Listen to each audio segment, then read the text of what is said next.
ರಾಜ್ಯಾಧ್ಯಕ್ಷರ ಕುರ್ಚಿ ಅಲುಗಾಡ್ತಾ ಇರೋ ಬಗ್ಗೆ ಗುಸುಗುಸು. ಮೋದಿ ಶಾ ಮುಂದಿನ ನಿರ್ಧಾರ ಏನು? ಬಿಜೆಪಿ ರಾಜ್ಯಾಧ್ಯಕ್ಷರ ವಿರುದ್ಧ ಯತ್ನಾಳ್ ಈ ರೇಂಜ್ಗೆ ಕೆಂಡ ಕಾರ್ತಾ ಇದ್ರು ಪಕ್ಷ ಯಾವುದೇ ರೀತಿಯ ಶಿಸ್ತು ಕ್ರಮನ ಕೈಗೊಳ್ಳದೆ ಇರೋದಕ್ಕೆ ಇದೇ ಕಾರಣನ? ಯತ್ನಾಳ್ ಹಿಂದೆ ಇರೋದು BL ಸಂತೋಷ್. ನಮಸ್ಕಾರ, ನಾನು ಸಪ್ನ. ಮಾಧ್ಯಮಗಳ ಮುಂದೆ ಶಿಸ್ತಿನ ಪಕ್ಷ ಅಂತ ಬಿಂಬಿಸ್ಕೊಳ್ಳೋ ಹಾಗೂ ಮಾಧ್ಯಮಗಳು ಕೂಡ ಶಿಸ್ತಿನ ಪಕ್ಷ ಅಂದ್ರೆ ಅದು ಬಿಜೆಪಿ ಅಂತ ತೋರಿಸೋ ಪಕ್ಷದ ಪರಿಸ್ಥಿತಿ ಇದೀಗ ಮನೆಯೊಂದು ಮೂರು ಬಾಗಿಲು ಅನ್ನುವಂತಾಗಿದೆ. ಹೌದು, BY ವಿಜಯೇಂದ್ರ ಕುರ್ಚಿಯ ಪಟ್ಟವನ್ನ ಹಿಡಿದಾಗಿನಿಂದ ಈ ಕುರ್ಚಿ ಸಲುವಾಗಿನೇ ಬಿಜೆಪಿಯಲ್ಲಿ ಕಾದಾಟ ಶುರುವಾಗಿದೆ. ಬಣ ರಾಜಕೀಯ ಉಂಟಾಗಿದೆ. ಇನ್ನು ವಿಜಯಪುರ ಶಾಸಕ ಯತ್ನಾಳ್ ಅಂತೂ ಯಡಿಯೂರಪ್ಪ ಮುಕ್ತ ಬಿಜೆಪಿ ಮಾಡೋದಾಗಿ ಪಣಾನ ತೊಟ್ಟಿದ್ದಾರೆ. ಬಿಜೆಪಿಯೊಳಗೆ ಬಣದಾಟ ಬಿಜೆಪಿಯಲ್ಲಿ ಜೋರಾಗಿನೇ ಇದೆ. ನಿತ್ಯ ಪಕ್ಷದಲ್ಲಿ ಅಸಮಾಧಾನ, ಒಬ್ರು ಮೇಲೆ ಒಬ್ರು ಆರೋಪ ಮತ್ತು ಪ್ರತ್ಯಾರೋಪಗಳನ್ನ ಮಾಡ್ತಾನೆ ದಿನಗಳನ್ನ ಕಡಿತಾ ಇದ್ದಾರೆ. ಒಟ್ನಲ್ಲಿ ಕುರ್ಚಿಯ ಹಿಂದೆ ಬಿಜೆಪಿ ನಾಯಕರು ಬಿದ್ದಿದ್ದಾರೆ. ಈ ಬಗ್ಗೆ ಸಂಪೂರ್ಣವಾದ ಮಾಹಿತಿಯನ್ನ ಇವತ್ತಿನ ಈ ವಿಡಿಯೋದಲ್ಲಿ ತಿಳಿಸ್ಕೊಡ್ತೀನಿ. ಅದಕ್ಕೂ ಮೊದಲು ನೀವು ನಮ್ಮ ಈ ದಿನ ಯೂಟ್ಯೂಬ್ ಚಾನಲ್ಗೆ ಸಬ್ಸ್ಕ್ರೈಬ್ ಆಗಿಲ್ವಾದ್ರೆ ಕೂಡಲೇ ಸಬ್ಸ್ಕ್ರೈಬ್ ಆಗಿ ನಮ್ಮ ಪ್ರತಿ ವಿಡಿಯೋಗಳ ನೋಟಿಫಿಕೇಶನ್ಗಾಗಿ ಪಕ್ಕದಲ್ಲೇ ಇರೋ ಬೆಲ್ ಬಟನ್ ಅನ್ನ ಕ್ಲಿಕ್ ಮಾಡಿ. ಈಗ ವಿಷಯಕ್ಕೆ ಬರೋಣ. ಬಿಜೆಪಿ ಮನೆಯೊಂದು ಮೂರು ಬಾಗಿಲಾಗಿ ತುಂಬಾ ದಿನಗಳೇ ಕಳೆದು ಹೋಗಿದಾವೆ. ಸದ್ಯ ಬಿಜೆಪಿಯ ರಾಜ್ಯಾಧ್ಯಕ್ಷರ ಕುರ್ಚಿಗಾಗಿ ಅಕ್ಷರಶಃ ಬಿಜೆಪಿಯಲ್ಲಿ ಕಾದಾಟ ಶುರುವಾಗಿದೆ. ಈ ದಿನ.com ಪ್ರೀಮಿಯಂ ಲೇಖನಗಳನ್ನು ಪ್ರಕಟಿಸ್ತಾ ಇದೆ. ಎಕ್ಸ್ಕ್ಲೂಸಿವ್ ಅನಿಸುವ ಸಂಗತಿಗಳು ಈ ಲೇಖನಗಳಲ್ಲಿ ಸಿಗುತ್ತವೆ. ಇವುಗಳನ್ನು ಓದೋಕೆ ನೀವು ಚಂದಾದಾರರಾಗಿ. ಕಮಲದ ಪಡಸಾಲೆಯಲ್ಲೇ ಬಿಜೆಪಿ ರಾಜ್ಯಾಧ್ಯಕ್ಷರ ಕುರ್ಚಿ ಅಲುಗಾಡ್ತಾ ಇರೋ ಬಗ್ಗೆ ಗುಸುಗುಸು ಚರ್ಚೆಗಳು ಶುರುವಾಗಿದ್ದಾವೆ. BS ಯಡಿಯೂರಪ್ಪ ದಕ್ಷಿಣ ಭಾರತದಲ್ಲಿ ಕಮಲವನ್ನ ಅರಳಿಸುವಲ್ಲೇ ಪ್ರಮುಖ ಪಾತ್ರನ ವಹಿಸಿದವರು. ಅಪ್ಪನ ಕೃಪಾ ಕಟಾಕ್ಷದಿಂದ ಬಿಜೆಪಿ ರಾಜ್ಯಾಧ್ಯಕ್ಷ ಪಟ್ಟವನ್ನ ಏರಿದ್ದ BY ವಿಜಯೇಂದ್ರ ಮೊದಲಿನಿಂದನೂ ಕೂಡ ತಮ್ಮ ಪಕ್ಷಗಳ ನಾಯಕರ ವಿರೋಧವನ್ನ ಎದುರಿಸ್ತಾನೆ ಬಂದಿದ್ದಾರೆ. ಯತ್ನಾಳ್ ವಿಜಯೇಂದ್ರ ಪಟ್ಟ ಏರಿದಾಗಿನಿಂದನೂ ಕೂಡ ಇವರನ್ನ ಕೆಳಗಿಳಿಸಲೇಬೇಕು ಅಂತ ಘಂಟಾಘೋಷವಾಗಿ ಹೇಳ್ಕೊಂಡು ಬಂದಿದ್ದಾರೆ. ಬಿಜೆಪಿ ರಾಜ್ಯ ಘಟಕದ ಅಧ್ಯಕ್ಷರಾಗಿ BY ವಿಜಯೇಂದ್ರ ಯಾವುದೇ ಕಾರಣಕ್ಕೆ ಮುಂದುವರಿಬಾರದು ಅಂತ ಯತ್ನಾಳ್ ಸಮರವನ್ನ ಸಾರಿದ್ದಾರೆ.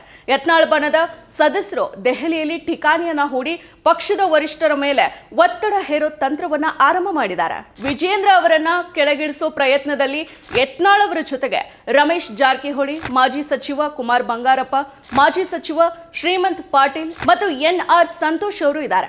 ಯಡಿಯೂರಪ್ಪ ಕುಟುಂಬದಿಂದ ಬಿಜೆಪಿಯನ್ನ ಸಂಪೂರ್ಣ ಮುಕ್ತ ಮಾಡಬೇಕು, ಹಿಂದುತ್ವ ಪರವಾಗಿರೋ ನಾಯಕರನ್ನ ಅಧ್ಯಕ್ಷರನ್ನಾಗಿ ಮಾಡಬೇಕು ಹಾಗೂ ಭ್ರಷ್ಟಾಚಾರ ರಹಿತ ನಾಯಕತ್ವವನ್ನ ಕರ್ನಾಟಕಕ್ಕೆ ಕೊಡಬೇಕು. ಈ ಮೂರೂ ಬೇಡಿಕೆಗಳನ್ನ ಯತ್ನಾಳ್ ಬಣ ಬಿಜೆಪಿ ವರಿಷ್ಠರ ಮುಂದೆ ಇಡಲಿದೆ. ಇದಿಷ್ಟು ಯತ್ನಾಳ್ ಕತೆ ಆದ್ರೆ, ಇನ್ನು ಸಂಸದ ಡಾಕ್ಟರ್ K ಸುಧಾಕರ್ ಅವರು ರಾಷ್ಟ್ರೀಯ ಅಧ್ಯಕ್ಷ JP ನಡ್ಡಾ ಅವರನ್ನ ಭೇಟಿ ಮಾಡಿ ವಿಜಯೇಂದ್ರ ಅವರ ವಿರುದ್ಧ ದೂರನ್ನ ನೀಡಿದ್ದಾರೆ. ವಿಜಯೇಂದ್ರ ಅವರು 2028ಕ್ಕೆ ಮುಖ್ಯಮಂತ್ರಿ ಆಗೋದಕ್ಕೆ ಈಗಾಗಲೇ ತಯಾರಿಯನ್ನ ನಡೆಸಿಕೊಂಡಿದ್ದಾರೆ. ಯಾರಿಗೆಲ್ಲ ಟಿಕೆಟ್ ಕೊಡಬೇಕು ಅನ್ನೋ ಲೆಕ್ಕಾಚಾರವನ್ನು ಕೂಡ ಹಾಕೊಂಡಿದ್ದಾರೆ. ಪಕ್ಷದಲ್ಲಿ ಎಲ್ಲರೂ ಕೂಡ ಬೇಸತ್ತಿದ್ದಾರೆ. ಯಾರನ್ನು ಕೂಡ ಗಣನೆಗೆ ತೆಗೆದುಕೊಳ್ತಾ ಇಲ್ಲ. ಈಗಲೇ ಇದಕ್ಕೆ ಕಡಿವಾಣವನ್ನ ಹಾಕದೇ ಇದ್ರೆ ಪಕ್ಷಕ್ಕೆ ದೊಡ್ಡ ಮಟ್ಟದ ಅನಾಹುತ ಆಗುತ್ತೆ. ಪಕ್ಷಕ್ಕೆ ಹಾನಿ ಆಗೋದನ್ನ ಈಗಲೇ ತಪ್ಪಿಸಬೇಕು, ಅವರ ಹಸ್ತಕ್ಷೇಪವನ್ನ ತಡಿಬೇಕು ಅಂತ ಹೇಳಿದ್ದಾರೆ. ವಿಜಯೇಂದ್ರ ಅವರ ಹಸ್ತಕ್ಷೇಪವನ್ನ ತಡಿಬೇಕು, ಇಲ್ವಾದ್ರೆ ಮುಂದೆ ಆಗಬಹುದಾದ ಅನಾಹುತ ತಡೆಯೋದು ಕಷ್ಟ ಆಗ್ಬೋದು ಅಂತ ನಡ್ಡಾ ಅವರಿಗೆ ಹೇಳಿದ್ದಾರೆ ಅಂತ ರಾಜಕೀಯ ಮೂಲಗಳು ತಿಳಿಸಿದಾವೆ.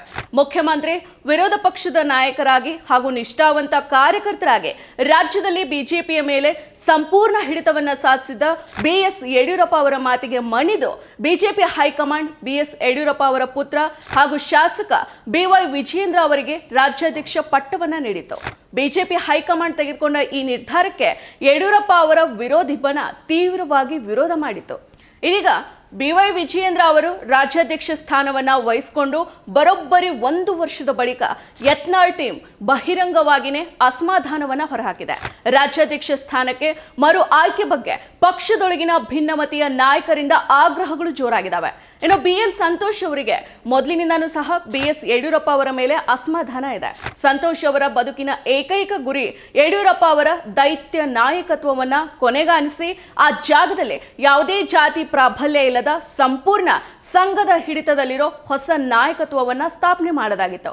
ಯಡಿಯೂರಪ್ಪ ಅನಂತಕುಮಾರ್ ನಾಯಕತ್ವದ ಹಿಡಿತ ಕೊನೆಗಾಣಿಸಿ ಹೊಸ ನಾಯಕತ್ವ, ಅದು ಸಂಘ ಪ್ರಣೀತ ಮತ್ತು ಪ್ರೇರಿತ ನಾಯಕತ್ವ ತರೋದಕ್ಕೆ ಮೊದಲಿನಿಂದನೂ ಕೂಡ ಯತ್ನಿಸ್ತಾ ಇದ್ರು. 2021ರಲ್ಲಿ ಯಡಿಯೂರಪ್ಪ ಅವರನ್ನ ಮುಖ್ಯಮಂತ್ರಿ ಹುದ್ದೆಯಿಂದ ಕೆಳಗಿಳಿಸುವಲ್ಲಿ ಸಂತೋಷ್ ನಿರ್ಣಾಯಕ ಪಾತ್ರವನ್ನು ವಹಿಸಿದ್ರು. ಸಂತೋಷ್ ಅವರಿಗೆ 2 ವರ್ಷದಲ್ಲಿ ಹಿಂದೂ ಮುಸ್ಲಿಂ ಧ್ರುವೀಕರಣದ ರಾಜಕಾರಣವನ್ನ ಮಾಡಿ ಕರ್ನಾಟಕದಲ್ಲಿ ಬಿಜೆಪಿಗೆ 150 ಸೀಟು ಗೆಲ್ಲಿಸೋ ಕನಸಿತ್ತು. ಯಡಿಯೂರಪ್ಪ ಮತ್ತು ವಿಜಯೇಂದ್ರ ಅವರು ಎಷ್ಟು ಸಾಧ್ಯನೋ ಅಷ್ಟು ಹಣ ಮಾಡೋ ಆಸೆಗೆ ಬಿದ್ರು. ಇನ್ನು ಯತ್ನಾಳ್ ಟೀಮ್ ದೆಹಲಿಯಲ್ಲಿ ರಾಷ್ಟ್ರೀಯ ಸಂಘಟನಾ ಪ್ರಧಾನ ಕಾರ್ಯದರ್ಶಿ BL ಸಂತೋಷ್ ಅವರನ್ನ ನಿಯೋಗದೊಂದಿಗೆ ಮಾಜಿ ಶಾಸಕ ಕುಮಾರ್ ಬಂಗಾರಪ್ಪ ಅವರು ಭೇಟಿನ ಮಾಡಿ ಪ್ರಸ್ತುತ ರಾಜಕೀಯ ವಿದ್ಯಮಾನಗಳ ಕುರಿತು ಹಾಗೂ ರಾಜ್ಯಾಧ್ಯಕ್ಷರ ಬದಲಾವಣೆ, ಜಿಲ್ಲಾಧ್ಯಕ್ಷರ ಬದಲಾವಣೆ ಕುರಿತು ಸುದೀರ್ಘವಾಗಿ ಚರ್ಚೆನ ನಡೆಸಿದ್ದಾರೆ. ದೆಹಲಿ ವರಿಷ್ಠರನ್ನ ಭೇಟಿಯಾಗೋ ಮೊದಲೇ BL ಸಂತೋಷ್ ಅವರನ್ನ ಭೇಟಿ ಮಾಡಿರೋದು ಹಲವು ಅನುಮಾನಗಳಿಗೆ ಕಾರಣ ಆಗಿದೆ. ಕಳೆದ 1 ವರ್ಷದ ಬಳಿಕ BY ವಿಜಯೇಂದ್ರ ವಿರುದ್ಧ ತಿರುಗಿ ಬಿದ್ದಿರೋ ಯತ್ನಾಳ್ ಬಣದ ಹಿಂದೆ BL ಸಂತೋಷ್ ಇದ್ದಾರೆ ಅಂತ ಹೇಳಲಾಗ್ತಾ ಇದೆ. ಬಿಜೆಪಿ ರಾಜ್ಯಾಧ್ಯಕ್ಷ ಸ್ಥಾನದಿಂದ BY ವಿಜಯೇಂದ್ರ ಅವರನ್ನ ಕೆಳಗಿಳಿಸೋದಕ್ಕೆ ಬಸವನಗೌಡ ಪಾಟೀಲ್ ಯತ್ನಾಳ್ ಬಣ ರಾಷ್ಟ್ರೀಯ ಸಂಘಟನಾ ಪ್ರಧಾನ ಕಾರ್ಯದರ್ಶಿಗಳಾದ BL ಸಂತೋಷ್ ಅವರಿಗೆ ಒತ್ತಡವನ್ನ ಹಾಕಿದ್ದಾರೆ ಅನ್ನೋ ಮಾತುಗಳು ಕೂಡ ಕೇಳಿ ಬರ್ತಾ ಇದ್ದಾವೆ. ಈ ಕುರಿತಾಗಿನೇ BL ಸಂತೋಷ್ ಅವರ ಜೊತೆಗೆ ಸುದೀರ್ಘವಾಗಿ ಕುಮಾರ್ ಬಂಗಾರಪ್ಪ ಅವರು ಚರ್ಚೆನ ನಡೆಸಿದ್ದಾರೆ ಅಂತ ತಿಳಿದು ಬಂದಿದೆ. ಇನ್ನು ರಾಜ್ಯಾಧ್ಯಕ್ಷ ಪಟ್ಟದಿಂದ ತಮ್ಮನ್ನ ಕೆಳಗಿಳಿಸಲಾಗ್ತಾ ಇದೆ ಅನ್ನೋ ಮಾತುಗಳು ಕೇಳಿ ಬಂದ ತಕ್ಷಣನೇ ಹೊಸ ವರ್ಷದಂದು ವಿಜಯೇಂದ್ರ ಅವರು ಕೇಂದ್ರ ಗೃಹ ಸಚಿವ ಅಮಿತ್ ಶಾ ಅವರನ್ನ ಭೇಟಿ ಮಾಡಿ ತಮ್ಮ ಸ್ಥಾನವನ್ನ ಗಟ್ಟಿಗೊಳಿಸೋ ಪ್ರಯತ್ನನ ಮಾಡಿದ್ದಾರೆ. ಆದ್ರೆ ಎಲ್ಲ ರಾಜ್ಯಗಳಲ್ಲಿ ರಾಜ್ಯಾಧ್ಯಕ್ಷರ ಆಯ್ಕೆಗಾಗಿ ಬಿಜೆಪಿ ಚುನಾವಣಾ ಅಧಿಕಾರಿಗಳನ್ನ ನೇಮಕ ಮಾಡಿ ಆದೇಶ ಮಾಡಿರೋದು ವಿಜಯೇಂದ್ರಗೆ ಮತ್ತಷ್ಟು ತಲೆನೋವನ್ನ ತಂದಿದೆ. ರಾಜ್ಯ ಬಿಜೆಪಿ ಅಧ್ಯಕ್ಷರ ಆಯ್ಕೆ ಹಿನ್ನೆಲೆಯಲ್ಲಿ ಕರ್ನಾಟಕದ ಚುನಾವಣಾಧಿಕಾರಿಯಾಗಿ ಕೇಂದ್ರ ಕೃಷಿ ಸಚಿವ ಶಿವರಾಜ್ ಸಿಂಗ್ ಚೌಹಾಣ್ ಅವರನ್ನ ನೇಮಕ ಮಾಡಲಾಗಿದೆ. ಬಿಜೆಪಿಯೊಳಗಿನ ಹಲವು ನಾಯಕರು ರಾಜ್ಯಾಧ್ಯಕ್ಷ ಪಟ್ಟಕ್ಕೆ ಬಹಿರಂಗವಾಗಿ ಬೇಡಿಕೆನ ಇಟ್ಟಿದ್ದಾರೆ. ರಾಜ್ಯಾಧ್ಯಕ್ಷ ಸ್ಥಾನದ ರೇಸ್ನಲ್ಲಿ CT ರವಿ, ಅಶ್ವಥ್ ನಾರಾಯಣ್, R ಅಶೋಕ್, ಶೋಭಾ ಕರಂದ್ಲಾಜೆ, ಬಸವರಾಜ ಬೊಮ್ಮಾಯಿ, ಬಸನಗೌಡ ಪಾಟೀಲ್ ಯತ್ನಾಳ್, ಮಾಜಿ ಸಚಿವ ಕುಮಾರ್ ಬಂಗಾರಪ್ಪ ನಾಯಕರು ಹೆಸರುಗಳು ಕೇಳಿ ಬರ್ತಾ ಇದ್ದಾವೆ. ಅತ್ತ ವಿಜಯೇಂದ್ರ ಕೂಡ ತನ್ನ ರಾಜ್ಯಾಧ್ಯಕ್ಷ ಸ್ಥಾನವನ್ನ ಉಳಿಸ್ಕೊಳ್ಳೋದಕ್ಕೆ ಶತ ಪ್ರಯತ್ನವನ್ನ ನಡೆಸಿದ್ದಾರೆ. ನಳಿನ್ ಕುಮಾರ್ ಕಟೀಲ್ ಅವರು ರಾಜ್ಯಾಧ್ಯಕ್ಷರಾಗಿದ್ದ ವೇಳೆ ಅವರ ಬದಲಾವಣೆಗೂ ಕೂಡ ಪಕ್ಷದೊಳಗೆ ಕೂಗು ಕೇಳಿ ಬಂದಿತ್ತು. 2023ರಲ್ಲಿ ರಾಜ್ಯದ ಸಾರ್ವತ್ರಿಕ ವಿಧಾನಸಭಾ ಚುನಾವಣೆಯನ್ನ ಗಮನದಲ್ಲಿಟ್ಕೊಂಡು ಸ್ವಲ್ಪ ಮಟ್ಟಿಗೆ ತೇಪೆ ಹಾಕಿ ಭಿನ್ನಮತ ಶಮನಗೊಳಿಸಲಾಗಿತ್ತು. ಆದರೆ ಚುನಾವಣೆಯ ಫಲಿತಾಂಶ ಹೊರಬಿದ್ದಾಗ ಆಡಳಿತಾರೂಢ ಬಿಜೆಪಿ ಮಕಾಡೆ ಮಲಗಿತ್ತು. ಪ್ರಧಾನಿ ಮೋದಿ, ಗೃಹ ಸಚಿವ ಅಮಿತ್ ಶಾ ಮತ್ತು ರಾಷ್ಟ್ರೀಯ ಪ್ರಧಾನ ಕಾರ್ಯದರ್ಶಿ BL ಸಂತೋಷ್ ಅವರಿಗೂ ಕೂಡ ಚುನಾವಣಾ ಫಲಿತಾಂಶ ತೀವ್ರ ಅವಮಾನವನ್ನ ತಂದಿತ್ತು. ಸೋಲಿನ ಅವಮಾನಕ್ಕೆ ಒಂದಿಷ್ಟು ತಿಂಗಳುಗಳ ಕಾಲ ಕರ್ನಾಟಕದ ಕಡೆ ಬಿಜೆಪಿಯ ವರಿಷ್ಠರು ತಲೆ ಹಾಕಿಯೂ ಕೂಡ ಮಲಗಲಿಲ್ಲ ಅಂತ ಅನ್ಸುತ್ತೆ. ಇದರ ಪರಿಣಾಮ ಕರ್ನಾಟಕದ ರಾಜಕೀಯ ಚರಿತ್ರೆಯಲ್ಲಿನೇ ಕಾಂಗ್ರೆಸ್ ಸರ್ಕಾರ ರಚನೆಯಾದ ವೇಳೆ ನಡೆದ ಮೊದಲ ವಿಧಾನಮಂಡಲ ಅಧಿವೇಶನದ ವಿರೋಧ ಪಕ್ಷದ ನಾಯಕರು ಇಲ್ಲದೇನೆ ನಡೆದು ಹೋಯಿತು. ಆಡಳಿತಾರೂಢ ಪಕ್ಷದ ನಾಯಕರಿಂದ ವಿಪಕ್ಷ ನಾಯಕ ಮತ್ತು ಸಮರ್ಥ ರಾಜ್ಯಾಧ್ಯಕ್ಷ ಆಯ್ಕೆಯ ಬಗೆಗಿನ ಮೂದಲಿಕೆಯ ಮಾತುಗಳು ಬಿಜೆಪಿ ನಾಯಕರನ್ನ ಇನ್ನಿಲ್ಲದಂತೆ ಚುಚ್ಚಿದ್ವು. ಕೊನೆಗೆ ಅವಮಾನವನ್ನ ಸಹಿಸಿಕೊಳ್ಳೋದಕ್ಕೆ ಆಗದೇನೆ ಲೋಕಸಭಾ ಚುನಾವಣೆ ಸಮೀಪಿಸ್ತಾ ಇದ್ದಂತೆಯೇ ರಾಜ್ಯದ ಕಡೆ ದೆಹಲಿಯ ಬಿಜೆಪಿಯ ವರಿಷ್ಠರು ಕಣ್ಣನ್ನ ತೆರೆದಿದ್ದಾರೆ.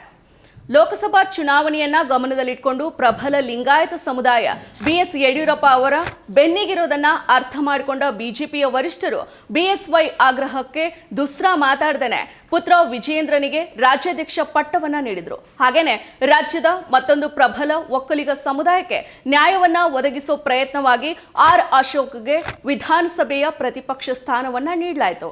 ಇನ್ನು ಪಂಚಮಸಾಲಿ ಸಮುದಾಯದ 2A ಮೀಸಲಾತಿ ಹೋರಾಟವನ್ನ ಜೀವಂತವಾಗಿಟ್ಟಿರೋದೆ ಅಮಿತ್ ಶಾ ಮತ್ತು BL ಸಂತೋಷ್ ಅನ್ನೋ ಮಾತಿದೆ. ಯಡಿಯೂರಪ್ಪ ಅವರಿಗಿರೋ ಲಿಂಗಾಯತ ಸಮುದಾಯದ ಏಕಮೇವ ನಾಯಕ ಎಂಬ ಹಣೆಪಟ್ಟಿಯನ್ನ ಕಳ್ಸೋದಕ್ಕೆ ಪಂಚಮಸಾಲಿ ಮೀಸಲಾತಿ ಹೋರಾಟ ದಾಳವಾಗ್ತಾ ಇದೆ.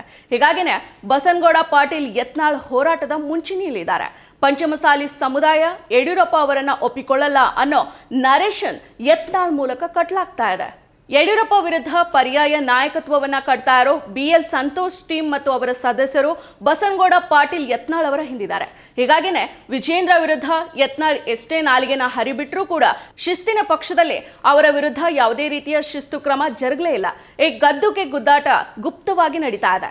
ಅನುಭವದ ಕೊರತೆ, ಸರ್ಕಾರದ ವಿರುದ್ಧ ಹೋರಾಟವನ್ನ ನಡೆಸೋದಕ್ಕೆ ಹಿಂದೇಟು ಸಹಿತ ವಿಜಯೇಂದ್ರ ವಿರುದ್ಧ ಹಿರಿಯ ಶಾಸಕ ಬಸವನಗೌಡ ಪಾಟೀಲ್ ಯತ್ನಾಳ್ ಬಣ ಹಲವು ಸುತ್ತಿನ ಆರೋಪ ಪಟ್ಟಿಯನ್ನ ಸಲ್ಲಿಕೆ ಮಾಡಿದೆ. ಇದರ ಜೊತೆಗೆ ತಟಸ್ಥ ಬಣದಿಂದನೂ ಕೂಡ ಆಕ್ಷೇಪ ಇದೆ. ಈ ಹಿನ್ನೆಲೆಯಲ್ಲಿ ಕೇಂದ್ರ ಸಚಿವೆ ಶೋಭಾ ಕರಂದ್ಲಾಜೆ ಅವರನ್ನ ಒಕ್ಕಲಿಗ ಮತ್ತು ಮಹಿಳಾ ಕೋಟದಲ್ಲಿ ರಾಜ್ಯಾಧ್ಯಕ್ಷ ಸ್ಥಾನಕ್ಕೆ ನಿಯೋಜನೆ ಮಾಡಬೇಕು ಅನ್ನೋ ಆಗ್ರಹವೂ ಕೂಡ ಮುನ್ನೆಲೆಯಲ್ಲಿದೆ. ಒಟ್ಟಾರೆ ಬಿಜೆಪಿ ರಾಷ್ಟ್ರೀಯ ಅಧ್ಯಕ್ಷ ಜೆಪಿ ನಡ್ಡಾ ಅವರ ನಿರ್ಗಮನಕ್ಕೆ ಸಿದ್ಧತೆಯ ಹೊಸ್ತಿಲಲ್ಲೇನೆ ರಾಜ್ಯ ಬಿಜೆಪಿಯ ಆಂತರಿಕ ರಾಜಕಾರಣವೂ ಕೂಡ ಹೊಸ ಸ್ವರೂಪವನ್ನು ಪಡಿತಾ ಇದೆ. ನಡ್ಡಾ ನಿರ್ಗಮನಕ್ಕೆ ಮುನ್ನ ತಮ್ಮ ಅವಧಿ ವಿಸ್ತರಣೆ ಮಾಡಿಕೊಳ್ಳೋದಕ್ಕೆ ಹಾಲಿ ಬಿಜೆಪಿ ರಾಜ್ಯಾಧ್ಯಕ್ಷ ವಿಜಯೇಂದ್ರ ಶತ ಪ್ರಯತ್ನವನ್ನ ನಡೆಸ್ತಾ ಇದ್ರೆ, ಅವರ ಪರವಾಗಿ ಯಡಿಯೂರಪ್ಪ ಮತ್ತು ಬಣ ನಿಂತಿದೆ. ಇದಕ್ಕೆ ಪ್ರತಿಯಾಗಿ ವಿರೋಧಿ ಬಣ ಹೊಸ ರಾಜ್ಯಾಧ್ಯಕ್ಷರ ಪ್ರತಿಷ್ಠಾಪನೆಗೆ ಗುಪ್ತ ಸಮರವನ್ನ ನಡೆಸ್ತಾ ಇದೆ. BL ಸಂತೋಷ್ ಅವರು, CT ರವಿ, ಅಶ್ವಥ್ ನಾರಾಯಣ್ ಮತ್ತು ಬಸವನಗೌಡ ಪಾಟೀಲ್ ಯತ್ನಾಳ್ ಇವರು ಹಿಂದಿದ್ದಾರೆ. ಕಳೆದ ಕೆಲವು ತಿಂಗಳ ಇಂದೀಚೆಗೆನೆ ತಾರಕಕ್ಕೇರಿದ ಬಿಜೆಪಿಯ ಬಣ ಜಗಳ ಇದೀಗ ರಾಷ್ಟ್ರ ರಾಜಧಾನಿ ದೆಹಲಿಗೆ ಬಂದು ತಲುಪಿದೆ. ಶತಾಯಗತಾಯ ವಿಜಯೇಂದ್ರ ಅವರ ಬದಲಾವಣೆಗೆ ಪಟ್ಟಣ ಹಿಡಿದಿದೆ. ಇನ್ನು ವಿಜಯೇಂದ್ರ ಪರ ಇರೋ ನಾಯಕರು ಭಿನ್ನಮತೀಯ ನಾಯಕರನ್ನ ಪಕ್ಷದಿಂದಾನೇ ಉಚ್ಚಾಟನೆ ಮಾಡುವಂತೆ ಆಗ್ರಹ ಮಾಡ್ತಾ ಇದ್ದಾರೆ. ಸಂತೋಷ್ ಯಡಿಯೂರಪ್ಪ ಬಣಗಳ ನಡುವಿನ ಪೈಪೋಟಿಯಲ್ಲಿ ಬಸವರಾಜ ಬೊಮ್ಮಾಯಿ ಬಿಜೆಪಿ ರಾಜ್ಯಾಧ್ಯಕ್ಷರಾಗೋದಕ್ಕೆ ಹಂಬಲಿಸ್ತಾ ಇರೋದು ನಿಚ್ಚಳ ಆಗಿದೆ. ಸದ್ಯ ರಾಜ್ಯ ರಾಜಕೀಯದ ಬೆಳವಣಿಗೆ ಬಿಜೆಪಿ ಹೈಕಮಾಂಡ್ ಅಂಗಳದಲ್ಲಿದೆ. ಈ ಗದ್ದುಗೆ ಗುದ್ದಾಟದಲ್ಲಿ ಇಬ್ಬರ ಆಗ್ರಹಗಳ ನಡುವೆ ಹೈಕಮಾಂಡ್ ನಾಯಕರು ಯಾವ ನಿರ್ಧಾರಕ್ಕೆ ಬರಲಿದ್ದಾರೆ ಅನ್ನೋ ಕುತೂಹಲ ಕೂಡ ಮೂಡಿಸಿದೆ. ವಿಜಯೇಂದ್ರ ವಿರುದ್ಧ ಇಷ್ಟೊಂದು ಬಣ ರಾಜಕೀಯ ಕಂಡು ಬರ್ತಾ ಇದ್ರೂ ಕೂಡ ಅಮಿತ್ ಶಾ ಮತ್ತು ಮೋದಿ ಯಾವುದೇ ರೀತಿಯ ಪ್ರತಿಕ್ರಿಯೆಯನ್ನ ನೀಡ್ತಾ ಇಲ್ಲ. ಕರ್ನಾಟಕದ ಈ ಬಣ ರಾಜಕೀಯದಲ್ಲಿ ಅಮಿತ್ ಶಾ ಮತ್ತು ಮೋದಿ ಯಾರ ಪರ ಇದ್ದಾರೆ, ವಿಜಯೇಂದ್ರ ಅವರ ಗದ್ದಿಗೆ ಉರುಳುತ್ತಾ ಅಥವಾ ಭದ್ರವಾಗಿನೇ ಇರುತ್ತಾ ಅನ್ನೋದನ್ನ ಕಾದ್ ನೋಡ್ಬೇಕಿದೆ. ಮತ್ತಷ್ಟು ವಿಶೇಷ ವಿಡಿಯೋಗಳನ್ನು ನೋಡಲು ಮತ್ತು ಹೊಸ ವಿಡಿಯೋಗಳ ಬಗ್ಗೆ ತಿಳಿಯಲು ಈ ದಿನ .com ಯೂಟ್ಯೂಬ್ ಚಾನೆಲ್ ಸಬ್ಸ್ಕ್ರೈಬ್ ಮಾಡಿ ಮತ್ತು ಬೆಲ್ ಐಕಾನ್ ಕ್ಲಿಕ್ ಮಾಡಿ.